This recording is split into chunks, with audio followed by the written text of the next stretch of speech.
Hey everybody, welcome back to the Huddle, the Review.com's weekly high school football sports show. I'm Rob Todor, executive editor of the Alliance Review, joined as always by the guru of games, Mike Brown, our sports editor. And Mike, hard to believe we've already gone through 5 weeks of the high school football season. And if anything, last week it was a week for scoring. It sure Alliance was. and Salem had a shootout, Waterloo and Rootstown had a shootout. Canton South and West Branch had quite a shootout as well. But what did you take just generally from week 5? My goodness, the Alliance Aviators, Cordell Phillips, what a week, Rob. He had 7 touchdown passes. I'm almost positive that's the Alliance school record. When you think of all the great quarterbacks Alliance had over the years, Len Dawson and John Borton, and it goes on and on and on, Walt Zing, and Cordell Phillips goes out and throws 7 touchdown passes, and Alliance wins 60-41 over Salem. What a great game that must have been. Yeah, speaking of great games as well, Marlington staying hot. They got gouged a little bit on defense, which we kind of expected. Minerva's got a good offense. They are. But what a great game. Marlington winning 34-33. Yep, and I think those two are going to be right toward the top of the NBC as we go through the second half here. The other league games in the NBC last week, Canton South defeated West Branch 49-27. Warriors starting to find some offense, but that defense is still having some issues there as well. Right. Logan Nagy had a good game for West Branch in that game. I think over 180 yards rushing. Like you said, their offense is coming around. The one thing I noticed with them, Rob, is they're starting 19 of their 22 starters are underclassmen. 19 of those 22 kids come back next year. So, they're going through some rough times this year, and hopefully that'll pay some dividends down the road. Yeah, we talked about the Salem Quakers having a better team this year. Right. They did the exact same thing Absolutely. last year. Yep. Yeah. Well, the Louisville Leopards want to know what all this talk about offense is. Their defense pitched an impressive shutout over Carrollton, 20-0. And that sets up a really good matchup this week. Canton South is 4-1. Marlington is 4-1. Right. And so for those two teams, that's going to be a big game. Right, and it's Hall of Fame night at Marlington. They're going to honor their new Hall of Fame inductees before the game, I believe it is. And Ed Miley's done a great job with that defense, and I do think that's going to be. Canton South has that great offense with Lyon at quarterback, but I think Marlington, even though last week they gave up some points down at Minerva, I think defense is going to be the key in that game, and I like the Duke's chances. Yeah, Minerva's at Salem, West Branch hosts Louisville in the other NBC games, and Alliance goes to Carrollton. Yeah. And that's always a trip for that the sure Aviators. is, and I'll tell you what, if you go back through the history, for whatever reason, Carrollton has given Alliance fits. So Alliance better bring its A game Friday night when they go to Carroll County. Yeah, absolutely. That'll be a really interesting game to see.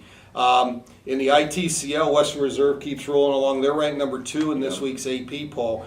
And the Blue Devils with an impressive win over McDonald, a very good team, 24-14, and they take on Latonia this week. Right, and I just think Andy Haig's troops are going to keep rolling. I think they're going to be, like I said all along, I think they could be the last playoff team standing for our area this year. I think they're that good. I think they might be able to challenge for a state title. Yeah, the way it looks, if you believe what Joe Idle says on his website, which is a great website. If you don't know it, it's joeidle.com, and he has an unofficial computer ratings for all the high school teams in the state.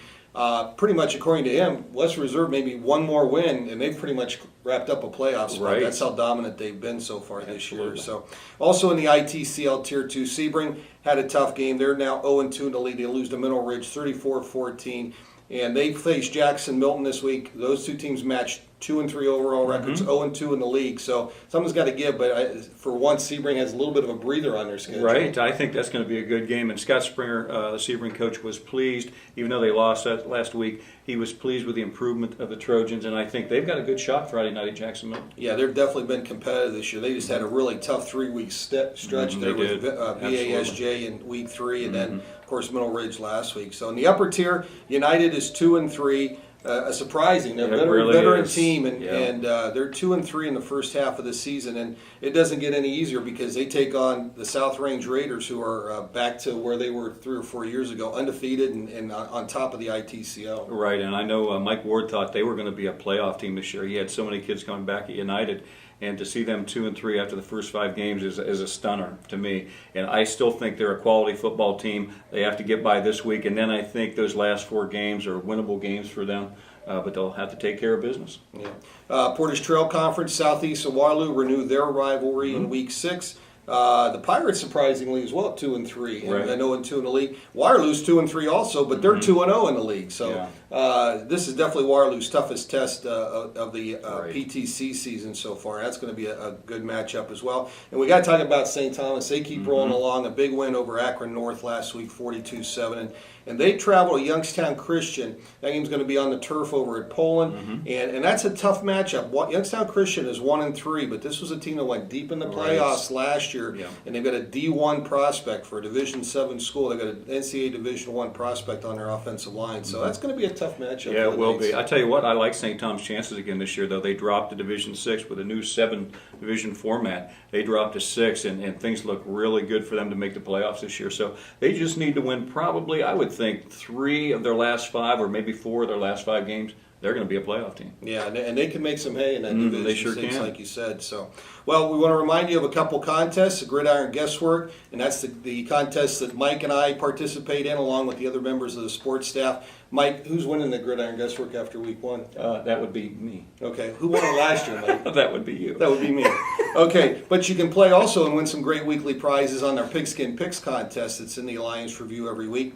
And we also want to remind you to check out the Alliance Review all week long. We'll have previews of all the games. We'll have coverage of all the games in Saturday's Alliance Review. We'll have video highlights as well on thereview.com. And we'll have live scores and scoring updates on thereview.com as well. And we'll also have scores from around the state as they become available. So we invite you to take a look at all those outlets for you to follow your favorite high school football team. For Mike Brown, this is Rob Todor. We'll see you at a game Friday night.